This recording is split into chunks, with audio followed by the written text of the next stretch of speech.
Мен Жамбыл облысы Сарысу ауданы Жаңатас қаласы Мұхтар Әуезов атындағы мектеп гимназиясының қазақ тілі мен әдебиеті пәнінің мұғалімі Тұрлыбекова Гүлжәмила Сүлетайқызы. Бүгінгі сабақ 5-ші сыныптағы қазақ тілі сабағы.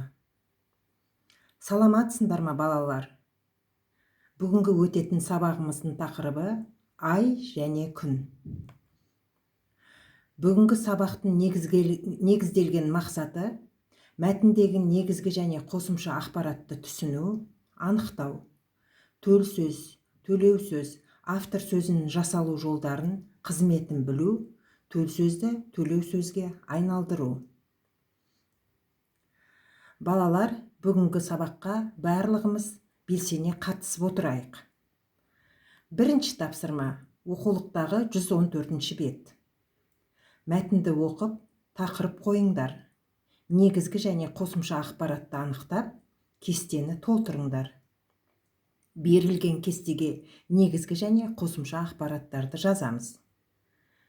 Тапсырманың дескрипторы мәтінге тақырып қойды, негізгі қосымша ақпаратты анықтады, кестені толтырды. Екінші тапсырма төмендегі мақал мәтелдерді қатыстырып, төл сөз және автор сөзінен тұратын 3 сөйлем құрастырып жазып, төлеу сөзге айналдыр. Бірінші мақал: таң атпайын десе, күн қоймайды. Екінші: жаңа айда жарылқа, ескі айда есірке. Үшінші: жаңа айдан жақсылық.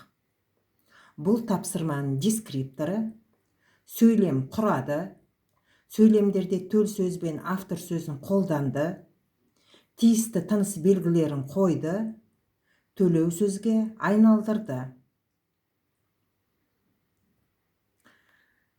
Бүгінгі сабағымызды қорытындылай келе, аяқталмаған сөйлем деген кері байланыс береміз.